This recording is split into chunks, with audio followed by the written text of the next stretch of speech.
खबर आपको बताते हैं, जहां टेंट हाउस पर पार्षद के हमले का एक मामला है। साथियों ने एक बार फिर टेंट हाउस पर देशी बम चलाए हैं। बाइक से आए 3 लोगों ने की बमबाजी और बम का धमाका सीसीटीवी कैमरे में कैद हुआ है। पूरे मामले को लेकर तफ्तीश जारी है, जांच जारी है। कारोबारी के यहां कल भी इसी तरह से बमबारी हुई थी। कांग्रेस पार्षद पर उपद्रव के आरोप लगे। तो घमापुर थाना अंतर्गत चुंगी चौकी इलाके का पूरा मामला है, जब देर रात बम के धमाकों से दहल उठा। पुरानी रंजिश के चलते देखिए किस तरह से एक पक्ष ने दूसरे पक्ष पर पत्थरबाजी और बमबाजी की है। बमबाजी की घटना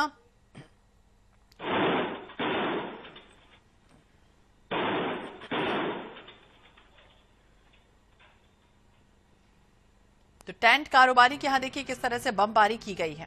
बमबाजी के दौरान लोग अपने घरों से छिपते भी नजर आए।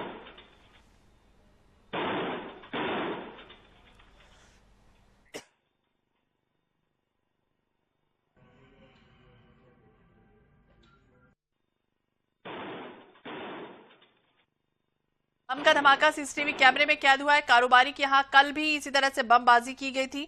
पीड़ित परिवार ने इलाके के पार्षद और उसके भाई पर वारदात को अंजाम देने का आरोप लगाया। अचानक ये जो घटना घटित हुई, इलाके में सनसनी फैल गई। कुछ दिन पहले भी इसी तरह से असामाजिक तत्वों ने बिल्डिंग में आग लगाने की कोशिश की थी। वहीं पुलिस ने पूरे मामले को लेकर जांच की बात कही।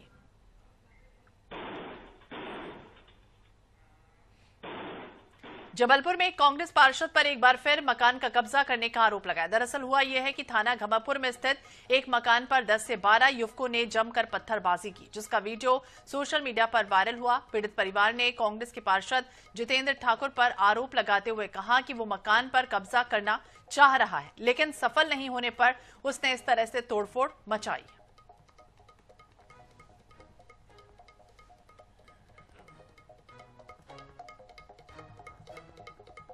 तो कांग्रेस पार्षद पर आरोप लगे हैं। यह अहम खबर आपको बता दें, जहां घर पर कब्जे करने की कोशिश से जुड़ा ये पूरा मामला बताया गया है। 10 से 12 लोगों ने इस तरह से पत्थरबाजी की है, मकान में तोड़फोड़ मचाई है। सोशल मीडिया पर देखिए वीडियो भी वायरल हुआ। हालांकि कुछ महिलाओं ने पानी डालकर उन्हें भगाने की भी कोशिश की है।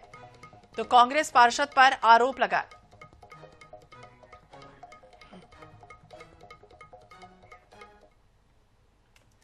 भैया इन लोगों ने 20 नवंबर को हमारी दुकान में आग भी लगाई थी और फिर इन लोगों ने पत्थरबाजी करी अभी 25 तारीख को, और हम लोग तो घर छोड़ के चले गए थे। उसके बाद हम लोग अभी 1 घंटे पहले आए हैं और आते से ही इन लोग ने 20-25 लड़के थे, जिसमें जित्तू ठाकुर, छोटू ठाकुर, भैया लाल, यश ठाकुर, हर्ष और साथी जिसमें पीयूष और राजवीर और भी कम से कम ये 25-30 लड़के थे। इन लोग ने तावर तोड़ पत्थरबाजी और बमबाजी करी।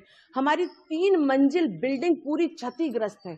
पूरे आप जाके देख सकते हैं, कम से कम 7-8 लाख का नुकसान इन्होंने फिर किया है। कि उनके बेटे जयदानी जब दुकान उनके टेंट हाउस पे बैठे थे तो वहाँ से कुछ लोग निकले जिनका इनका पहले विवाद हो चुका है, जिसका नाम भैया लाल, छोटू, हर्ष है व यश है। ये लोग जब वहाँ से निकले तो उन्होंने गाली गलौज की, तो उनके मना करने पर उनके द्वारा पत्थरबाजी की गई और उनके द्वारा कहा गया है कि बम भी चलाए गए। उनमें इनकी जो छोटी बहन है उनको चोट आई है चेहरे पर, जिनकी एमएलसी कराई हुई है, वो उसमें चिकित्सीय इलाज जो है वो किया जा रहा है। इसमें जो आरोपी पक्ष है, फरियादी का कहना है कि ये इन लोगों से जुड़े हुए हैं, तो ये चीज विवेचना में ली जाएगी। इसमें पहले नवंबर के आसपास माह में भी इसमें एफआईआर दर्ज की गई थी। और जबलपुर से खबर आपको बताते हैं, जहां तेज रफ्तार का कहर, बाइक सवार को टक्कर मारकर कार पलट गई। हादसे की तस्वीर सीसीटीवी कैमरे में कैद हुई है। नशेड़ी कार सवार को पुलिस ने गिरफ्तार किया है। जबलपुर के थाना गोरखपुर क्षेत्र का एक मामला बताया गया। हादसे की तस्वीर सीसीटीवी कैमरे में कैद हुई है, जब नशेड़ी कार सवार को पुलिस ने गिरफ्तार कर लिया। तेज रफ्तार का कहर इस कदर बरपा कि स्कूटी सवार को देखिए जोरदार टक्कर मारते हुए कार आगे बढ़ रही थी, और जब देखा गया तो कार चालक नशे में धुत था।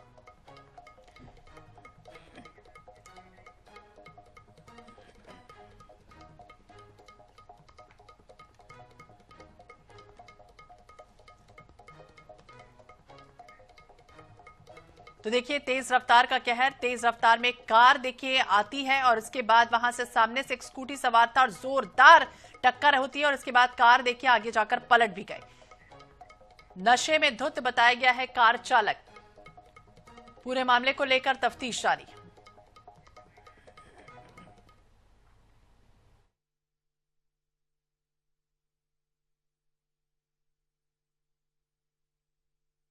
एक सीसीटीवी फुटेज वायरल हो रहा है। वो थाना गोरखपुर क्षेत्र के अंतर्गत है। पता लगाने पर जानकारी प्राप्त हुई है कि ये जो कार ड्राइवर था ये नशे की हालत में था और नशे की हालत में सामने से आती हुई बाइक पर इसने टक्कर मारी और इम्बैलेंस होकर खुद ही पलट गया। बाइक सवार चंद्रशेखर की तरफ से एफआईआर दर्ज की जा चुकी है। आगे की वैधानिक कार्रवाई की जा रही है।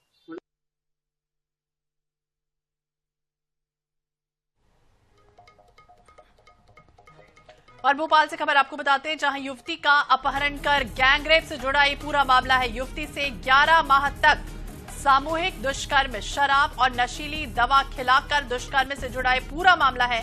4 जनवरी को पीड़िता ने रिपोर्ट दर्ज कराई है। 2 दिन से चक्कर काटने के बाद भी पुलिस ने एफआईआर नहीं लिखी थी। ठीक सुना आपने, 2 दिन से चक्कर काटती रही है महिला।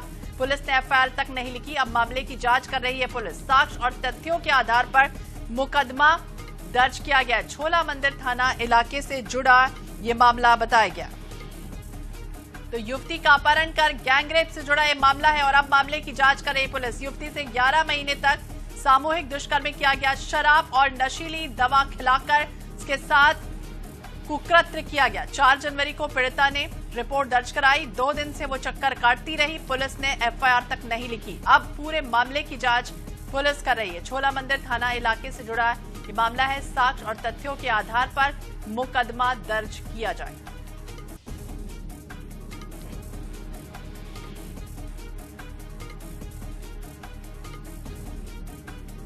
तो भोपाल से जुड़ा है पूरा मामला है। गैंगरेप से जुड़ा मामला है छोला मंदिर थाना इलाके में, जहां 4 जनवरी को पीड़िता ने इसके बाद रिपोर्ट दर्ज कराई है। लेकिन 2 दिन तक ये महिला युवती चक्कर काटती रही, लेकिन पुलिस इसकी बात पर ध्यान नहीं दे रही थी। आखिरकार उसके बाद साक्ष्य तथ्यों के आधार पर मुकदमा दर्ज किया जाएगा, इस तरह की जानकारी मिली है।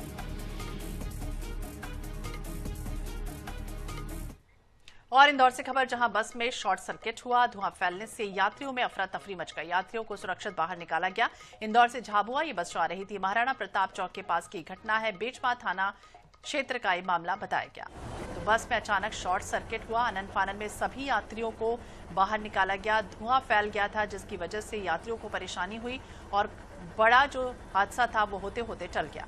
इंदौर से झाबुआ ये बस जा रही थी। उसी दौरान अचानक बस में शॉर्ट सर्किट हुआ। महाराणा प्रताप चौक के पास की घटना बताई जा रही। कुछ यात्रियों को धुएं का गुबार दिखा। इसके बाद आनन फानन में सभी यात्री सुरक्षित तरीके से बाहर निकाले गए।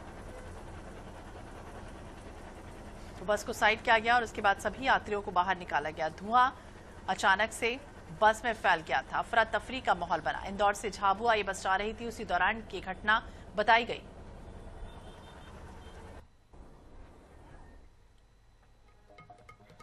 आगर मालवा जिले से गंभीर मामला सामने आया, जहां 10 साल की मासूम बच्ची ने अपने पिता पर 4 महीने से अश्लील हरकतें करने का आरोप लगाया है। बच्ची ने डर के चलते लंबे समय तक तो चुप्पी साधी। अब आरोप यह है कि मां की अनुपस्थिति में पिता बच्ची के साथ बैड टच करता था। परेशान बच्ची ने इस घटना की जानकारी अपनी मां को बताई। इसके बाद परिवार ने सोया थाने में शिकायत दर्ज कराई है। पुलिस ने आरोपी पिता के खिलाफ पॉक्सो एक्ट के तहत मामला दर्ज किया है। आरोपी फिलहाल फरार है। पुलिस मामले की जांच कर रही है।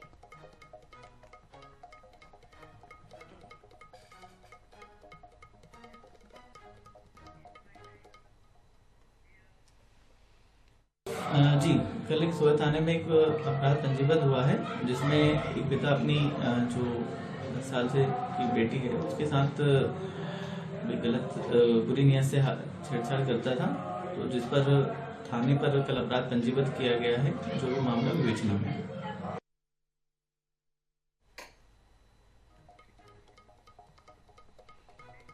और उधर नीमच में रात की कड़कड़ाती ठंड में किसान परिवार न्याय की गुहार लेकर धरने पर बैठ गया। छोटी सादड़ी के लक्ष्मी नारायण पाटीदार अपने परिवार के साथ कलेक्टर कार्यालय परिसर में खुले आसमान के नीचे बैठे। धरने में उनकी 10 महीने की मासूम बच्ची शामिल है। किसानों का आरोप है कि जोगिया सिमदा गांव में उनकी कृषि भूमि और रास्ते पर अवैध कब्जा किया गया। कई बार आवेदन देने के बावजूद कोई कार्रवाई नहीं की गई। परिवार ने कहा कि जब तक उनकी सुनवाई नहीं होगी वो यहीं रहेंगे। हालांकि देर रात तहसीलदार मौके पर पहुंचे। समस्या के समाधान का आश्वासन दिया गया, लेकिन परिवार अब भी धरने पर बैठा हुआ है।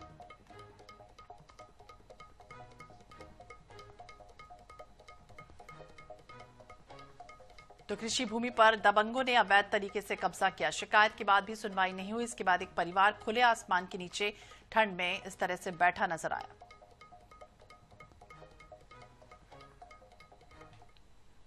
हमारे खेत के रास्ते में जाने नहीं देवे, इसलिए हम यहाँ पे बैठे हैं। हमारी छोटी सी बच्ची है, ठंड में बैठे हैं हम और ये कोई बात ही नहीं सुन रही है। कलेक्टर साहब ने नहीं देखा बच्ची को। रहेंगे, हमारे खेत का रास्ता दिला देंगे, हम यहाँ से चले जाएंगे।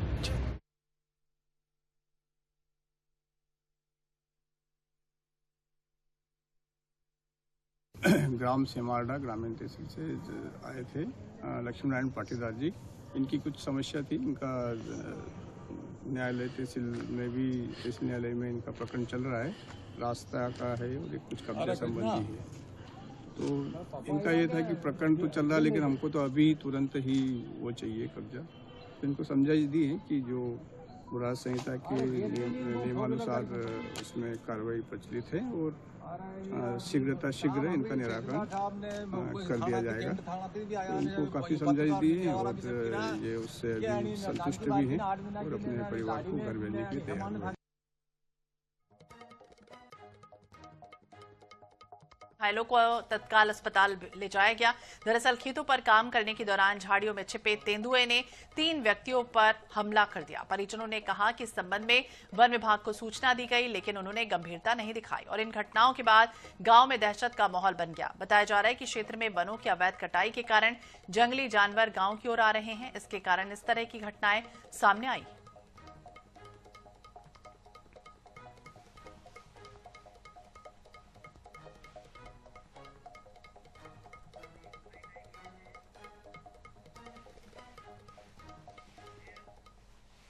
जानवर नहा रही था सर।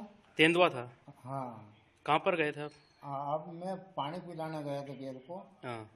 पानी पिला को लेटा न वो दौड़ पड़ा, झाड़ा में बैठा था, झाड़ में झाड़ी में। हाँ। तो दौड़ा ही थे वो तो वो मैं डंडा नहीं मारू, मेरे को नहीं पकड़े, वो काटी। अच्छा। तो हाथ अड़ा के ऐसा डंडा मारा, तो नीचे ही नहीं करना जानून पकड़ लेना पर।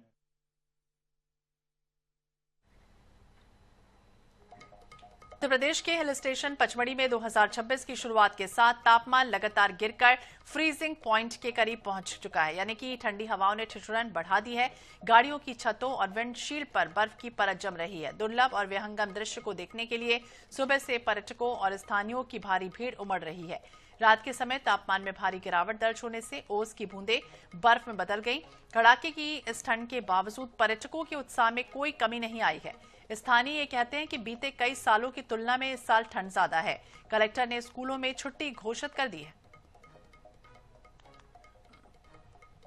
तो पचमढ़ी का दृश्य है, विहंगम दृश्य, जहां बर्फ पूरी तरह से देखिए किस तरह से जम चुकी है।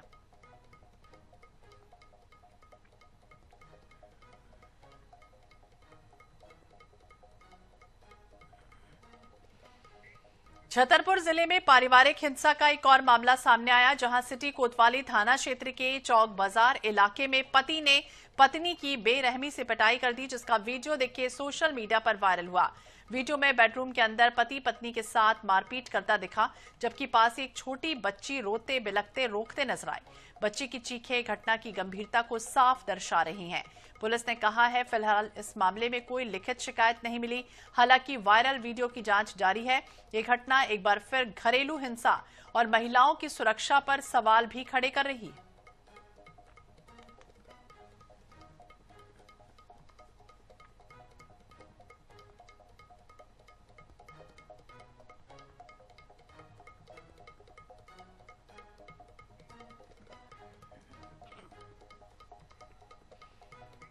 और भोपाल से खबर आपको बताते हैं, जहां एमबीबीएस छात्र ने 5वीं मंजिल से कूदकर आत्महत्या कर ली। जांच में पता चला कि छात्र पिछले 3 महीनों से अपनी महिला मित्र के अनदेखा किए जाने से मानसिक तनाव में था। पुलिस ने कहा कि मृतक सचिन सिंह 21 साल का है और एक निजी मेडिकल कॉलेज से एमबीबीएस 3rd ईयर की पढ़ाई कर रहा था और प्रीमियम टावर फेज 1 की 5वीं मंजिल पर किराए के फ्लैट में रहता था। कॉलेज में साथ पढ़ने वाली एक छात्रा से सचिन की नजदीकियां थी, लेकिन बीते 3 महीनों से छात्रा ने उससे बातचीत बंद कर दी थी और इसी बात को लेकर वो लगातार परेशान था, डिप्रेशन में था। फिलहाल मामले में पुलिस ने जांच शुरू कर दी है।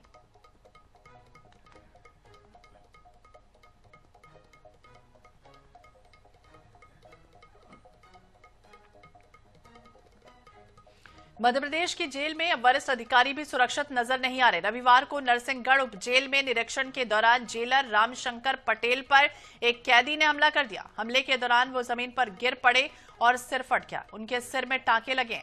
वहीं गंभीर हालत के चलते उन्हें भोपाल रेफर कर दिया गया है। बता दें, जेल की व्यवस्थाओं का पालन नहीं करने पर जेलर की कैदी से कहासुनी हुई थी, जिसके बाद कुख्यात बदमाश ने हमला कर दिया। घटना के बाद जेल में अफरा तफरी मच गई। कैदी के खिलाफ मारपीट और शासकीय कार्य में बाधा के तहत मामला दर्ज कर लिया गया है। वहीं इस घटना के बाद जेल में सुरक्षा व्यवस्था पर भी अब सवाल खड़े हो रहे हैं।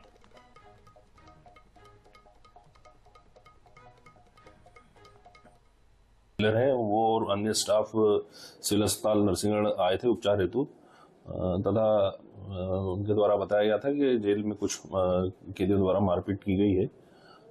उनका प्राथमिक उपचार कर तथा सिर में उन्हें चोट थी। लगभग 4 से 5 उनको टाँके आए हैं सिर में, तथा चूंकि सिर का मामला था इसलिए उन्हें यहाँ से सिटी स्कैन हेतु उच्च संस्था पे रेफर किया गया था। उप जेल नरसिंहगढ़ में स्थित है। इनके जेलर साहब है रामशंकर पटेल। कल उनके साथ में एक बंदी है जो कुरावर थाने के एक अपराध में यहाँ पर बंद है। उसके द्वारा कुछ गाली गलौज की गई है और इनको एक धक्का दिया गया जिससे इनके सर में चोट आई, खून निकला। ये अस्पताल में भर्ती होने गए। वहाँ पर इनकी तरफ से जेलर साहब की तरफ से शासकीय कार्य में बाधा और मारपीट का मुकदमा कायम किया गया है और इनके हर पहलू पे जांच की जा रही है कि और क्या क्या इसमें हो सकता है, तो हम वो सब कार्रवाई कर रहे हैं। छतरपुर जिले के सिविल लाइन थाना क्षेत्र से एक चौंकाने वाला मामला सामने आया, जहां एक दुल्हन अपने पिता और कथित गुंडों के साथ ससुराल पहुंची और सास ससुर के साथ मारपीट कर दहेज में दी गई बाइक को बांधकर घसीटते हुए ले गई। जानकारी मिली कि लक्ष्मण कुशवाहा नाम का विवाह हिंदू रीति रिवाज के साथ रोशनी कुशवाहा से हुआ था, लेकिन वैवाहिक रिश्ता मात्र 10 महीने ही चल सका। आरोप यह है कि 27 दिसंबर 2024 को रोशनी कुशवाहा का अपने सास ससुर से विवाद हुआ, जिसके बाद वो अपने मायके चली गई। इसके 1 साल बाद रोशनी कुशवाहा अपने पिता कुछ लोगों के साथ ससुराल पहुंचती है, सास ससुर के साथ जमकर मारपीट करती है और साथ ही दहेज में दी गई बाइक को घसीटते हुए ले गई। इस घटना का वीडियो वायरल हुआ। तो दहेज से जुड़ा ये पूरा मामला है। वीडियो सोशल मीडिया पर वायरल हुआ है। दबंग दुल्हन का तांडव अपने ससुराल में देखा गया, जब 1 साल तक अपने मायके में रही और इसके बाद अपने पिता और कुछ गुंडों के साथ ससुराल पहुंचती है। वहां पर मारपीट पहले सास ससुर के साथ की जाती है और उसके बाद जो दहेज में बाइक दी गई थी उसे घसीटते हुए ले गए। ससुर लोग आए थे 10-12 लोगों को लेके, तो उस टाइम पे मैं यहाँ पे था नहीं, मैं था लोकेश नगर में काम कर रहा था। माता पिताजी थे तो उनके साथ मारपीट करके जबरदस्ती गाड़ी लेके चले गए हैं। किस तरह से गाड़ी बांध ले गए? चाबी नहीं मिल रही थी तो? चाबी इसलिए नहीं दी क्योंकि गाड़ी मेरे नाम पे है। कल के दिन कोई ये दुर्घटना करते हैं तो उसमें मैं फंसा जाऊंगा, इस वजह से चाबी नहीं दी थी। कैसे बांध ले गई थी गाड़ी? ये गाड़ी टो करके ले गए थे रस्सी से। हाँ।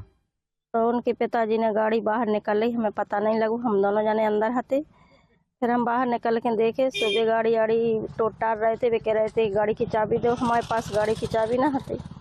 लड़का आते अपनी मजदूरी करते लोकेश नगर में, उनके पापा ऐसे काम कर रहे थे। हम घर में हते सो हम हाथ पकड़ के खींच लिया उनके पापा जी ने बाहर, तो हमारे हाथ में खून निकले आओ। फिर उनके पापा बोले कि हमें गाड़ी की चाबी दो नहीं तो हम ले जा रहा। फिर उनकी लड़की दोनों बढ़ गई और उनके पिताजी बढ़ गए। सो